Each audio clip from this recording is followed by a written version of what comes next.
I'm reading. Our thoughts and prayers to the families of the attacks in New York City. Haven't we done this before? And Nick Cannon says this.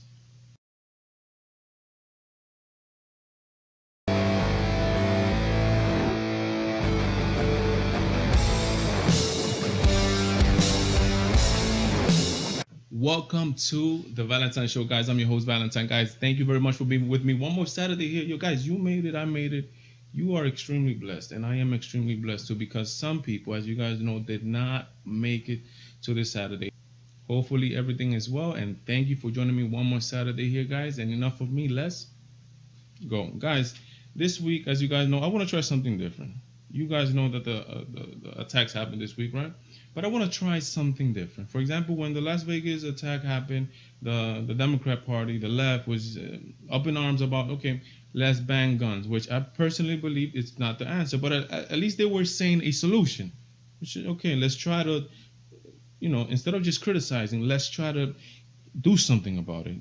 Let's not read a cookie cutter response or thoughts and prayers, because thoughts and prayers are good, but at the end of the day, you need actions also. The way I want to analyze this is like this. What can we do? What can a country do? What would you do in the situation that the world is facing, that your fellow countrymen are facing, that maybe your family members are facing, in regarding Islamic terrorism? For example, Germany's facing it, the UK is facing it, Spain is facing it. What could we do to stop this? For example, this is what Ron Paul says. Maybe we should stop certain countries from sending their people here for a while. It's not like you have a right to move to our country, says Ron Paul. And my question is, where do you stand at, or what can we do? For example, if I want to stop somebody from coming in to my house that want to cause me damage, I'm going to close the door, right? Makes sense, right?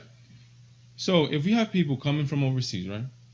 Because there's nothing that we could do about the people that live here. The Americans that live here, we can't ship them overseas, right? So for example, for the Las Vegas shooting and stuff like that, we just need to have proactive police work, because those are Americans that are committing crimes. Terrorist Act also, but there's no way to kick them out, or there's no way to not allow them to.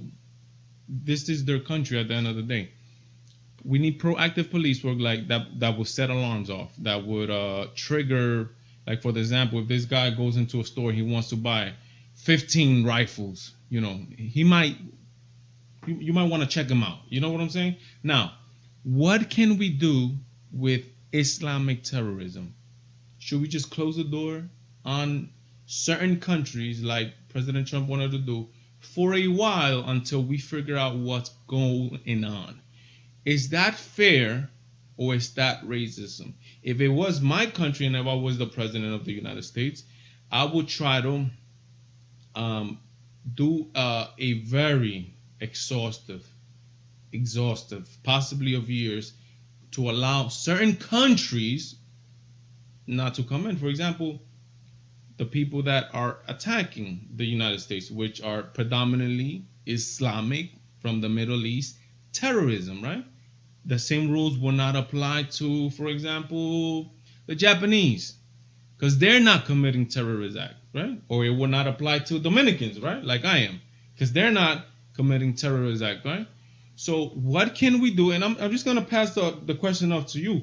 What will you do to stop or deter at least a little bit from terrorists entering this country to cause harm? Don't just complain and just say that it's racism or it's xenophobia or whatever it is, and don't go on that rant.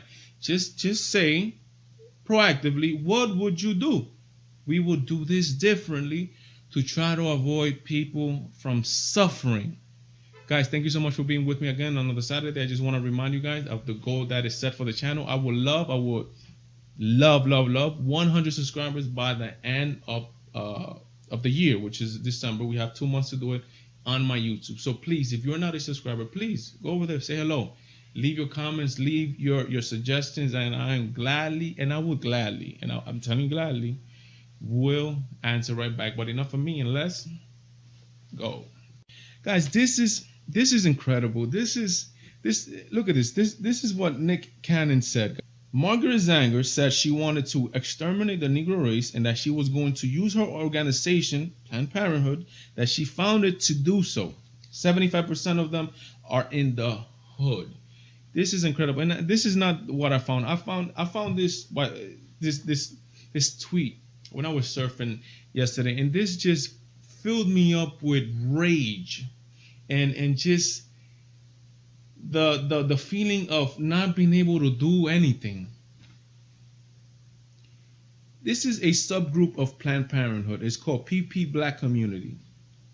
And this is their quote. This is their tweet. If you are a black woman in America, it is statistically safer to have an abortion than to carry a pregnancy to term or give birth.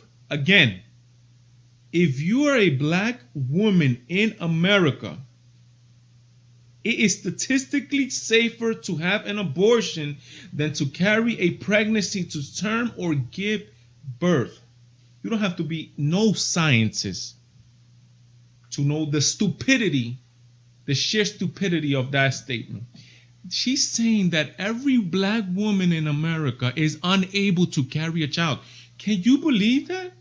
They're saying that each and every black woman in America is statistically better for them to kill their child than to give birth to their children. It is a blatant attack on the black community in America. And I don't know how could people just take this. It doesn't even matter what are you, black, white, Latinos. It does not matter. How is it that a group like this, Planned Parenthood, could get away with saying something like this and degrading the black community so much, and particularly the black woman, saying that you are not able to have children? Okay, so this is what Planned Parenthood does. They promote abortion, because this is what they do. They are telling you, this is their secondary message, and they disguise this all on their health. They're telling you, you could be as promiscuous as you want. You don't need to have one sexual partner.